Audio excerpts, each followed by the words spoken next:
নমস্কাৰ আজি হৈছে 10 জানুৱাৰী অসমৰ লগতে ভাৰতৰ বিভিন্ন প্ৰান্তৰ পৰা আজি ৰাতিপুৱাৰ কেইবাটাও খবৰ আহি পৰিছে এই মুহূৰ্তত জনাইছো আজিৰ প্ৰথমটো খবৰ কাইলৈ 10 জানুৱাৰী ৰাজ্যৰ লাখ লাখ মহিলাৰ একাউণ্টত সোমাব চৰকাৰী ধন লগতে ৰেচন কাৰ্ড থাকিলেই পাব চৰকাৰী ধন ৰাজ্যৰ লাখ লাখ মহিলালৈ মাঘ বিহুৰ উপহাৰ 10 তাৰিখে মহিলাসকলৰ একাউণ্টত সোমাব ধন আজি কৰি লওক আপুনি KYC আপডেট কোন কোন মহিলাৰ একাউণ্টত সোমাব ধন আমি সবিশেষ জনাই যাম SB অসম মিডিয়াৰ সমুদৰ্শকক মহিলাসকলৰ উপৰিও আৰু কোনে কোনে লাভ কৰিব এই উপহাৰ ৰেচন কাৰ্ড অৰুণোদয় থকা লাখ লাখ পৰিয়ালৰ মহিলাই পাব এই ভাল খবৰটো প্ৰতিগৰাকী হিতাধিকাৰীয়ে মনত ৰাখক 10 জানুৱাৰী শুক্ৰবাৰৰ দিনটো অৰুণোদয় আঁচনি পোৱা প্ৰতিগৰাকী মহিলাই লাভ কৰিব 1250 টকাকৈ নতুনকৈ অৰুণোদয় পোৱা মহিলাও পাব এই আঁচনিৰ ধন আৰু ৰেচন কাৰ্ড থাকিলেই আপুনি লাভ কৰিব মাহেকত 1250 টকাকৈ ইয়াৰ লগতে আপোনাৰ ৰেচন কাৰ্ড থাকিলে আপুনি লাভ কৰিব নিৰাপত্তা ৰেচন কাৰ্ড থকা প্ৰতিটো পৰিয়ালে লাভ কৰিব চাউল দাইল আৰু চেনি ৰেচন কাৰ্ড থকা প্ৰতিটো পৰিয়ালে লাভ কৰিব 5 লাখ টকাৰ বিনামূলীয়া চিকিৎসা সেৱাও আৰু ৰেচন কাৰ্ড থাকিলে আপুনি লাভ কৰিব চৰকাৰী ঘৰৰ লগতে আৰু ৰেচন কাৰ্ডখনে হ'ব আপোনাৰ আয়ৰ প্ৰমাণপত্ৰ ৰেচন কাৰ্ডখনৰ জৰিয়তে আপুনি বিভিন্ন ধৰণৰ সমস্যা সমাধান কৰিব পাৰিব আৰু 10 জানুৱাৰীত বৃদ্ধ পেঞ্চন আঁচনিৰ ধন লাভ কৰিব লাখ লাখ হিতাধিকাৰীয়ে বিধৱা পেঞ্চন দিব্যাংগ পেঞ্চন আঁচনিৰ ধন সোমাব একাউণ্টত কাইলৈৰ দিনটোত আহিছোঁ পৰৱৰ্তী খবৰৰ মাজলৈ 50,000 লোকলৈ বিনামূলীয়া ঘৰ ৰাজ্যবাসীলৈ কেন্দ্ৰীয় চৰকাৰৰ এক ডাঙৰ উপহাৰ আজি 50,000 লোকে লাভ কৰিব বিনামূলীয়া ঘৰ ৰাজ্যবাসীলৈ কেন্দ্ৰীয় চৰকাৰৰ উপহাৰ আমি জনাইছোঁ খবৰটো আমাৰ সমুদৰ্শকক যে 50,000 পৰিয়ালে লাভ কৰিব এতিয়া চৰকাৰী ঘৰৰ চাবি প্ৰধানমন্ত্ৰী আৱাস যোজনা গ্ৰাম্যৰ অধীনত এই ঘৰ লাভ কৰিব কেন্দ্ৰীয় মন্ত্ৰী শিৱৰাজ সিং চৌহানে বিতৰণ কৰিব এই ঘৰসমূহ আৰু বিয়লি সৰুসজাইত অনুষ্ঠিত হ'ব বিশেষ অনুষ্ঠান ৰাজ্যৰ 5 পৰা 6 লাখ লোকে লাভ কৰিব বিনামূলীয়া ঘৰ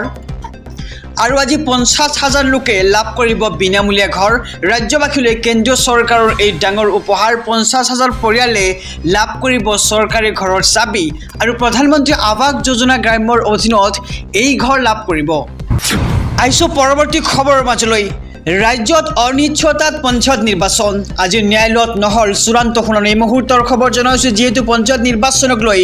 বিভিন্ন প্ৰতিক্ৰিয়া দেখা গৈছে এইবাৰ ৰাজ্যত পঞ্চায়ত নিৰ্বাচন অনিশ্চয়তাত এইবাৰ পঞ্চায়ত নিৰ্বাচন আজিও ন্যায়ালয়ত নহল চূড়ান্ত শুনানি এই দুই এদিনতে নিৰ্বাচনৰ অধিসূচনা জাৰি কৰা হ'ব বুলি ঘোষণা কৰিছিল মন্ত্ৰী ৰঞ্জিত কুমাৰ দাসে আৰু শুক্ৰবাৰে ন্যায়ালয়ত পুনৰ হ'ব গোচৰটোৰ শুনানি আজিও ন্যায়ালয়ে চৰকাৰক নিদিলে সকা স্থগিতাদেশৰ সংশোধনীৰ আবেদন কৰিছিল যদিও মান্তি নহল ন্যায়ালয় আৰু ৰাজ্যত অনিশ্চয়তাত এইবাৰ পঞ্চায়ত নিৰ্বাচন আজিও চূড়ান্ত নহল এইবাৰ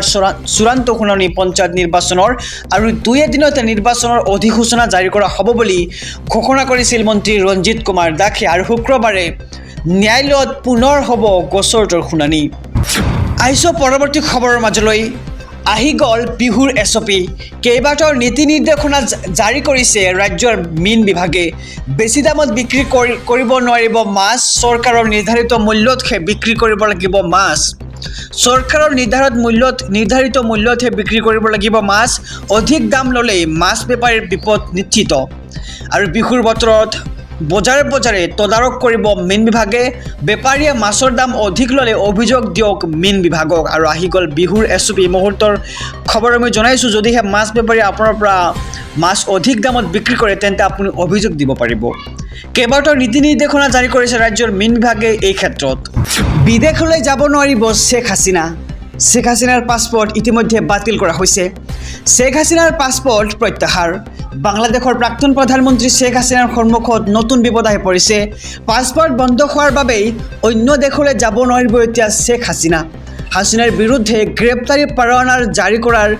পিছতেই বন্ধ কৰি দিয়া হ'ল পাছপৰ্ট আৰু ইউনুছ চৰকাৰে বন্ধ কৰিলে হাছিনাৰ পাছপৰ্ট শেখ হাছিনাৰ বিৰুদ্ধে প্ৰাণ লোৱা আৰু অপহৰণৰ অভিযোগ উত্থাপিত হৈছে আৰু হাছিনাৰ লগতে বাংলাদেশৰ 97 জনৰ পাছপৰ্ট সেৱা বাতিল কৰিছে ইউনুছ চৰকাৰে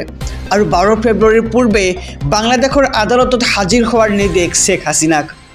আৰু বাংলাদেশৰ প্ৰাক্তন প্ৰধানমন্ত্ৰী শ্বেখ হাছিনাৰ সন্মুখত এতিয়া নতুন বিপদ। পাছপৰ্ট বন্ধ হোৱাৰ বাবেই অন্য দেশলৈ যাব নোৱাৰিব এতিয়া শ্বেখ হাছিনা।